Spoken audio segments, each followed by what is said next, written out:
Sur une île un petit peu éloignée de la Corée du Sud, où chaque année il y a une édition qui se tient depuis 7 ans, où 8 participants vont se battre pour accéder à leur rêve à la fin. Donc ils vont avoir plusieurs manches.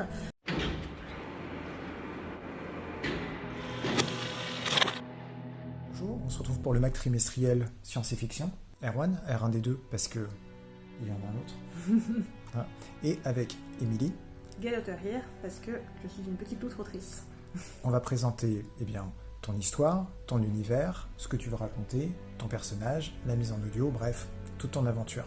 Mais avant que l'on fasse ça, tu as choisi une tasse pour boire un thé. Qu'as-tu choisi? Une tasse, le Seigneur des Anneaux. Je suis une loutre fringante.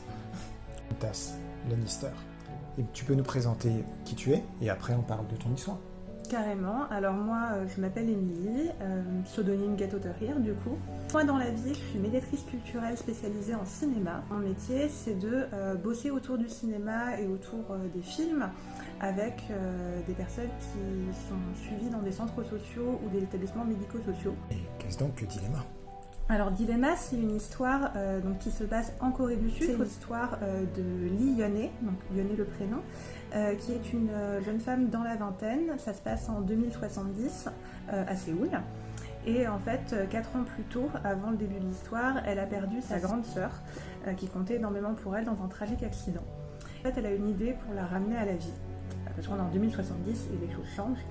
C'est de participer au célèbre dans cet univers jeu Dilemma Grandeur Nature, qui est un labyrinthe festivalier sur une île un petit peu éloignée de la Corée du Sud, où chaque année il y a une édition qui se tient depuis 7 ans, où 8 participants vont se battre pour accéder à leur rêve à la fin. Donc ils vont avoir plusieurs manches très différentes les unes des autres. Donc il y en a qui sont en collaboration, d'autres qui sont en compétition, d'autres qui se font tout seuls. Les deux notes. Première note, c'est tout ce qui est intellectuel. La deuxième, c'est plutôt par contre divertissement. Donc et beaucoup plus sur les émotions que va vivre le personnage. Je vais pas chercher une réalité scientifique dans ce qui se passe. D'un point de vue intellectuel, si on cherche vraiment à avoir quelque chose d'ultra scientifique sur l'évolution de l'IA, de la réalité virtuelle, je mettrais plutôt 3, parce que c'est pas forcément le point fort de l'histoire, c'est pas ce que j'ai cherché à montrer non plus. C'est un décor pour implanter ce que j'ai envie d'en dire. De l'évolution des personnages, de l'émotionnel, tout ça. Je vais mettre un 4,5 parce que c'est vraiment là-dessus que l'histoire va se centrer, sur l'évolution du personnage. Le cœur émotionnel de l'histoire, en fait, cette perte qu'elle a vécue et comment s'en sortir. Et en section spoiler, qu'est-ce qui se passe dans l'histoire? Du coup, quand elle va commencer à entrer dans le dilemma, comme j'ai dit tout à l'heure, il va y avoir des manches par exemple en compétition ou en collaboration, encore pire pour elle. Elle va devoir se frotter aux autres, à des personnalités qui ne sont pas la sienne, tout en ignorant ce que j'ai pas dit tout à l'heure. Ils savent rien les uns des autres, ils n'ont pas le droit de dire quel est leur objectif à la fin s'ils gagnent. Elle va devoir se frotter à eux, se faire des alliances, tout en ignorant en fait leur passé, les rêves qu'ils peuvent avoir, les traumatismes qu'ils peuvent avoir vécu. Donc elle va devoir se faire sa propre idée des personnes. On va avoir des manches basées sur la réalité virtuelle, où on va beaucoup jouer avec les souvenirs de l'héroïne, avec sa mémoire. Ces manches-là, ça va être les manches où elle va avoir le plus de difficultés. On va avoir des manches très physiques avec des vrais obstacles. Il va falloir faire un peu à l'imagination. Et c'est pas non plus trop le fort de notre héroïne. Elle aime bien quand c'est basique, comme ça, concret. Donc là, elle va devoir faire des choses auxquelles elle n'a pas l'habitude. Donc chaque participant est suivi par un ingénieur. Donc un peu, si je peux comparer à une histoire que vous connaîtriez, dans Hunger Games par exemple, ils sont suivis par un mentor.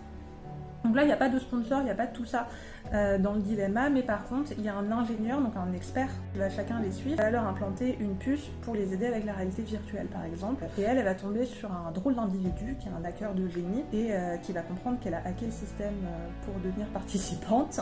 Et du coup, il va se jouer une relation un peu particulière, donc en même temps mentor, et en même temps, elle ne sait pas trop si elle peut lui faire confiance.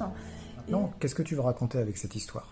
Le cœur émotionnel de l'histoire, ça va être le deuil qu'a vécu Yeonhae. Et comme je disais aussi, c'est pas pour autant que c'est une histoire triste. Ce que j'ai voulu raconter, c'est son parcours.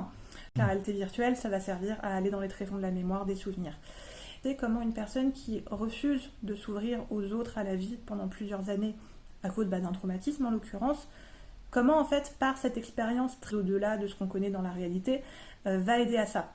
Elle va être obligée de faire des alliances, comme je disais, mais ces alliances peuvent se révéler être des amitiés, ou alors des déceptions, ou alors autre chose, mais elle va avoir toute une tripotée de personnages qui ont vécu leurs propres choses, qui sont là pour leurs propres raisons, et elle va être dans cette obligation de s'ouvrir à eux à un moment et de ne pas rester derrière sa carapace.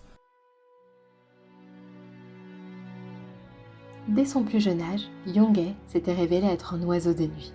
Une fois n'était pas coutume, l'adolescente âgée de 17 ans s'introduisit dans la cuisine aux dernières heures de la matinée, alors qu'une délicieuse odeur de bibimbap chatouillait ses narines. Dans le cadre des publications trimestrielles science et fiction, les histoires sont mises en audio podcast. Qu'est-ce que tu as pensé de la mise en audio de ton chapitre ? Ouais, alors moi j'ai pu entendre le premier chapitre qui en fait est un prologue qui a été fait par Océane, et ça m'a fait bizarre parce que c'est quelqu'un d'autre qui s'empare de son histoire, de son petit bébé. Et en fait, je trouve que Océane a fait un travail remarquable parce qu'elle s'est très bien emparée du personnage de Yeonhye, de sa manière de parler, de sa manière de bouder, ce qu'elle fait beaucoup. Dans le premier chapitre, on voit la grande sœur de Yeonhye parce que ça se passe avant son décès. On est vraiment dans ce quotidien que Yeonhye a perdu par la suite. Et même les personnages secondaires sont très bien interprétés, notamment la grande sœur, où ça m'a fait un petit choc, parce qu'elle est exactement comme moi je l'imaginais dans ma tête. Elle a pris le temps de voir comment prononcer les noms, comment faire les choses, pour que ce soit le plus réaliste possible. Et on a eu la chance aussi d'avoir de la musique qui accompagnait. Tu as un petit mot à dire aux auditeurs, spectateurs, lecteurs de PO qui découvriront ton histoire dans le magazine Science et Fiction ? Et déjà, abonnez-vous à 2PO parce que franchement, c'est super cool. Ça permet aux auteurs et autrices comme moi de pouvoir être connus sur d'autres réseaux, surtout quand on n'est pas expert dans les réseaux sociaux. Moi, c'est mon cas. C'est très bien d'avoir une porte d'entrée comme ça. Ça permet d'avoir une mise en podcast par des personnes talentueuses comme moi, ça a été le cas pour Océane.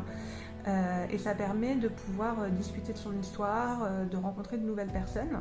Donc n'hésitez pas à vous abonner, à suivre ce qu'on fait. Si vous êtes auteur ou autrice, à tenter votre chance pour pouvoir suivre le même parcours, parce que c'est une expérience très chouette. Et si vous avez envie d'aller plus loin, pourquoi pas faire un petit Tipeee à 1 euro ou un peu plus. Ça, c'est gentil. Et c'est tout ce que j'ai à dire sur la guerre du Vietnam. Oh, très bon choix. On se retrouve avec un prochain auteur et un prochain chapitre.